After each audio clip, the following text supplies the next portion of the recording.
चुनाव आयोग ने, इलेक्शन कमीशन ने एक सख्त फैसला लेते हुए तकरीबन 300 से ज़्यादा ऐसी गैर जो मान्यता प्राप्त लेकिन रजिस्टर्ड राजनीतिक दल थे, उनकी मान्यता एक तरह से ख़त्म कर दी।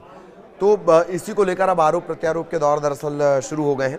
पहले वो दिलचस्प नाम आप जान लीजिए, बहुत सारी ऐसी पार्टियां, 300 से ज़्यादा ऐसी पार्टियां हैं अलग अलग जगहों की। उसमें मध्य प्रदेश की तकरीबन 15 पार्टियां हैं, छत्तीसगढ़ की 9 राजनीतिक दल हैं और इनकी मान्यता ख़त्म कर दी गई है। अब जैसे छत्तीसगढ़ के दलों की बात, नहीं पता कि आपने कितने इनमें से सुने, कितने नहीं सुने हैं। और छत्तीसगढ़ के नाम जान लीजिए: छत्तीसगढ़ एकता पार्टी, छत्तीसगढ़ मुक्ति मोर्चा, छत्तीसगढ़ समाजवादी पार्टी, छत्तीसगढ़ संयुक्त जातीय पार्टी, छत्तीसगढ़ विकास पार्टी, पृथक बस्तर राज्य पार्टी, राष्ट्रीय आदिवासी बहुजन पार्टी, राष्ट्रीय मानव एकता कांग्रेस पार्टी, राष्ट्रीय समाजवादी स्वाभिमान पार्टी। ये तो छत्तीसगढ़ का जिक्र हो गया। मध्य प्रदेश के भी कुछ दल मैं आपको बताता हूँ, जैसे अंजुमन पार्टी है, भारतीय जय भीम पार्टी है, भारतीय ग्रामीण समाज पार्टी, भारतीय जन जागरूक पार्टी। ये मैंने भी नाम नहीं सुने हैं, इक्का दुक्का को अगर छोड़ दिया जाए जिनके कभी कोई खबर आ गई इनसे जुड़ी हुई, तो ज़्यादातर ये नाम है। 15 है राष्ट्रवाहिनी पार्टी, बड़े दिलचस्प नाम है ये, इस वजह से मैं आपको ये नाम बता रहा हूँ। किसान मजदूर प्रजा पार्टी, जन न्याय दल। अब मेन खबर पर आते हैं। तो छत्तीसगढ़ की 9 पार्टियां हैं, मध्य प्रदेश की 15 पार्टियां हैं जिनकी मान्यता खत्म की गई है। और आयोग का तर्क ये है इसके पीछे कि शुचिता के लिहाज से, ट्रांसपेरेंसी के लिहाज से, पारदर्शिता के लिहाज से बड़ा फैसला लिया गया है। लेकिन जो दोनों राजनीतिक दल हैं वो अपने अपने हिसाब से इसे देख रहे हैं। मध्य प्रदेश में भी, मध्य प्रदेश छत्तीसगढ़ के राजनेताओं से भी हमने बात की है। तो पहले आरोप प्रत्यारोप सुन लेते हैं, उसके बाद पावर की बात की जाएगी। दरअसल जो चुनाव आयोग होता है उसे ये पावर होती है कि वो इस तरह से मान्यता खत्म करे, क्योंकि तकरीबन 6 साल का एक वक्फ होता है, उसमें ना आप सक्रिय हैं, ना आप कोई चुनाव लड़ रहे हैं, लेकिन आप जो है फ़ायदा उठा रहे हैं। फ़ायदा कैसे? पहले एक काम करते हैं कि धनंजय ठाकुर क्या कह रहे हैं कांग्रेस के, वो आपको सुनवा देते हैं। देश में अगर आप देखेंगे तो भारतीय जनता पार्टी ने बहुत सारे ऐसे संगठनों का निर्माण करवाया था पर्दे के पीछे रहकर, और उसे राजनीतिक दल की मान्यता दिलाया था, उसको फंडिंग भी करते थे ताकि वो चुनाव को प्रभावित कर सके। लेकिन अब वो स्पष्ट हो गया है कि उन जो राजनीतिक दल थे जिसको चुनाव आयोग ने मान्यता रद्द की है, वो भाजपा के बी टीम तरह काम कर रहे थे। जनता से उनको कोई लेना देना नहीं था, चुनाव को सिर्फ प्रभावित करना था।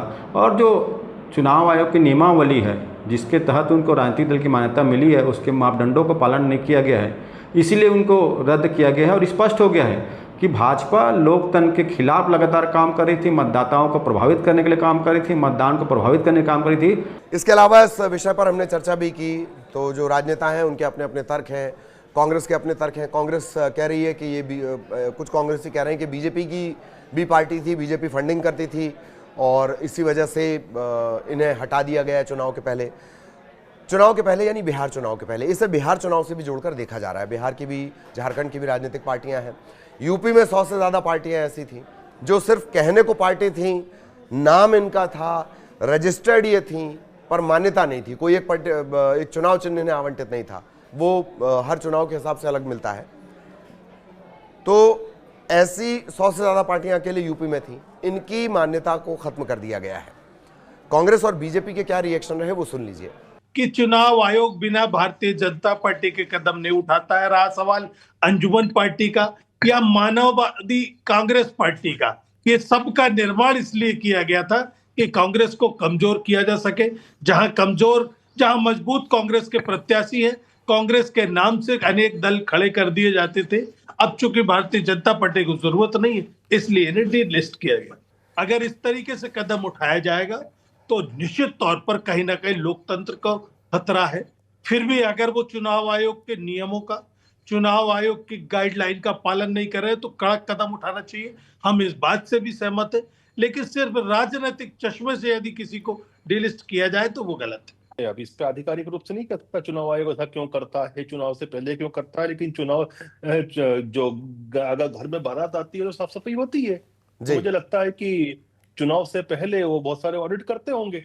तो कांग्रेस बीजेपी दोनों के रिएक्शन आपने सुन लिए, दोनों अपने अपने तरीके से इसे देख रहे हैं और अपनी सियासत के लिहाज से भी देख रहे हैं। लेकिन दरअसल क्या होता है कि जब एक पार्टी बनती है तो वो कई सारी चीज़ें, मसलन वो लोगों से डायरेक्ट फंडिंग लेती हैं, इनकम टैक्स में उन्हें छूट मिलती है, इसके अलावा चुनाव प्रचार की जो सामग्री है वो आयोग की तरफ से दी जाती है।